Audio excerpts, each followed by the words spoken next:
ഞാൻ ഇത്തിരി വെള്ളം ആസ്വദിച്ചങ്ങ് കുടിക്കുകയായിരുന്നു. എൻ്റെ പ്രിയപ്പെട്ട അഖിലേട്ട, ഈ വെള്ളം കുടിക്കുന്ന ലാഘവത്തോടെ ആസ്വദിച്ച് പ്രസവിക്കാൻ പറ്റുമെന്നാണോ പറഞ്ഞത്? എയറിൽ നിന്ന് ഇറങ്ങാൻ സമയമില്ലാതായിപ്പോയല്ലോ. മാരാറുടെ തട്ട് താന്ന് തന്നെ ഇരിക്കുമെന്ന് പറഞ്ഞിട്ട് ആ തട്ടിലേക്കൊന്ന് കയറിയിരിക്കാൻ പോലും സമയമില്ലാത്ത അവസ്ഥയായിപ്പോയല്ലോ. ഏതുദ്ദേശത്തെ, ഏത് പ്രശ്നത്തെ അഭിമുഖീകരിക്കാൻ വേണ്ടിയിട്ടാണ് താങ്കളത് പറഞ്ഞിട്ടുള്ളതെന്ന് മനസ്സിലായിട്ടില്ല. പ്രൈവറ്റ് ഹോസ്പിറ്റൽസിനെ എന്തെങ്കിലും തരത്തിൽ വിമർശിക്കാനാണോ താങ്കൾ പ്രസവത്തെ ഇത്രത്തോളം സിമ്പിളായി പറഞ്ഞു കളഞ്ഞത്? എന്തിനു വേണ്ടിയിട്ടായാലും ഒന്ന് പ്രസവിച്ച ഒരു സ്ത്രീയും താങ്കളുടെ സ്റ്റേറ്റ്മെൻറ്റിനോട് യോജിക്കുമെന്ന് എനിക്ക് തോന്നുന്നില്ല. ഞാനും കേട്ടിട്ടുണ്ട്, പണ്ട് ചില ഉമ്മമാരെല്ലാം ഞങ്ങൾ അരിയിടിച്ച് കുറച്ച് സമയം കഴിഞ്ഞ് പ്രസവിക്കാൻ പോയി, പ്രസവിച്ചു എന്നൊക്കെ പറയുന്നത്. എത്രത്തോളം യാഥാർത്ഥ്യമുണ്ടെന്നത് അറിയില്ല. ഇനി അങ്ങനെ ഉണ്ടെങ്കിൽ തന്നെ അന്നത്തെ വ്യവസ്ഥകളും അന്നത്തെ പ്രശ്നങ്ങളും അന്നത്തെ പരാധീനതകളും കൊണ്ടായിരിക്കാം. പ്രസവം എന്ന് പറയുന്നത് അതിസങ്കീർണമായൊരു പ്രക്രിയയാണ്. അത് ആർക്കും പറഞ്ഞു തരേണ്ടത് ആവശ്യമില്ല. എങ്കിലും ഇങ്ങനെ ഏറിൽ പോകാൻ മാത്രം താങ്കൾ എന്ത് തെറ്റാണ് ചെയ്തതെന്നാണ് ഞാനിപ്പോൾ ആലോചിക്കുന്നത്. ബിഗ് ബോസിലായിരുന്ന സമയത്ത് താങ്കളുടെ തമാശകളും മറ്റും വളരെയധികം രസിച്ചിരുന്ന ഒരാളാണ് ഞാൻ. പക്ഷേ ഈ തമാശ കുറച്ച് കടന്ന കൈയായിപ്പോയി. വീട്ടിൽ ലക്ഷ്മിയുടെ അടുത്തും പറഞ്ഞിട്ടുണ്ടാവുമല്ലോ അല്ലേ ഈ പ്രസവത്തിൻ്റെ ആസ്വാദ്യകരമായ നിമിഷത്തെക്കുറിച്ചിട്ട്. പ്രസവത്തേക്കാൾ മാരകമായ ഒന്നാണ് സിസേറിയൻ എന്ന് പറയുന്നത്. ഈ സിസേറിയനെയും എത്രയോ ആളുകൾ വളരെ സിമ്പിളായി വേദന സഹിക്കാൻ കഴിയാഞ്ഞിട്ടാണ് സിസേറിയൻ ഓപ്ഷൻ തിരഞ്ഞെടുത്തത് എന്ന് വരെ പറയുന്നത് കേട്ടിട്ടുണ്ട്.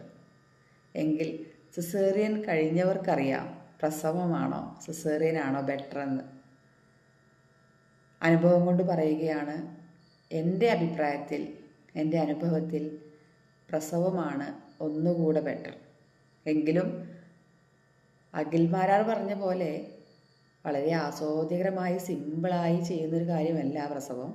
വളരെ കോംപ്ലിക്കേറ്റഡായി വേദന സഹിച്ച് ചെയ്യുന്ന ഒരു സങ്കീർണമായ പ്രോസസ്സ് തന്നെയാണ്.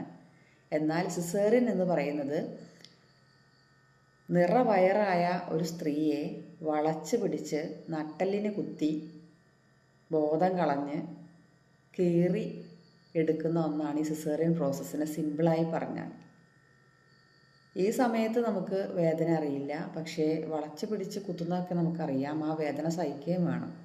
അതിന് ശേഷം നമ്മളൊരു മയക്കത്തിലേക്ക് പോവും. പക്ഷെ അവിടെ നടക്കുന്നതെല്ലാം നമുക്ക് കാണാനും കഴിയും. അല്ല, ആരോടാണ് ഞാനിത് പറയുന്നത്?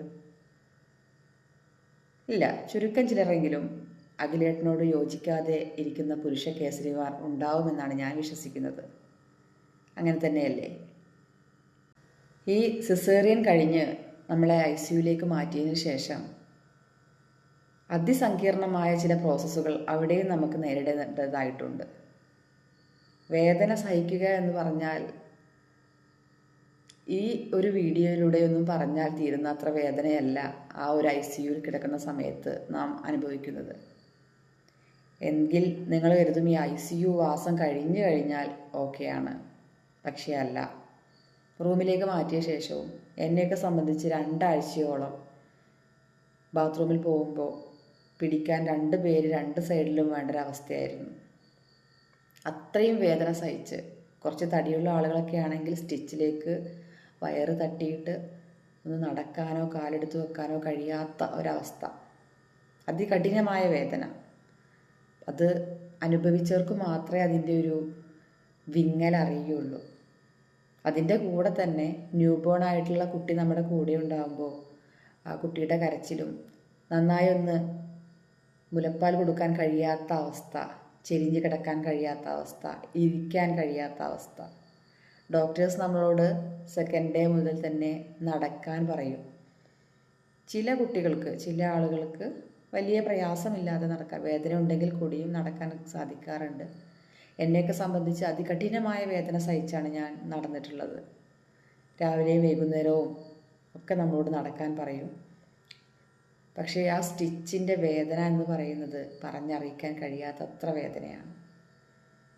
പിന്നെ ഇതിൻ്റെയൊക്കെ കൂടെ ഇതെല്ലാം സഹിച്ച് കഴിഞ്ഞ് 10-15 ദിവസം കഴിഞ്ഞാൽ കൂടെ വരുന്ന സന്തത സഹചാരിയായ നമ്മുടെ ഡിപ്രഷൻ. അത് വേറെ ഒരു വിഷയമാണ്.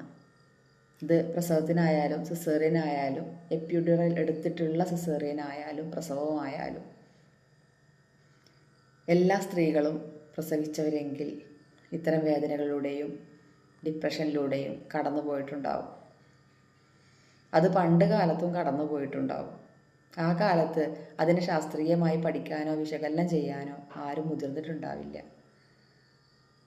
പാവം അമ്മമാർ അതെല്ലാം സഹിച്ച് ഓരോരുത്തരെ പോറ്റി വളർത്തി ഉണ്ടാക്കി അവരിന്ന് ഓരോ നിലയിലൊക്കെ എത്തുമ്പോൾ കസേരയിൽ വന്ന് നെളിഞ്ഞിരുന്ന് പറയും, വളരെ ആസ്വാദ്യകരമായി സിമ്പിളായ പ്രസവത്തെ എന്ന് പ്രസവത്തെ വ്യാഖ്യാനിക്കും.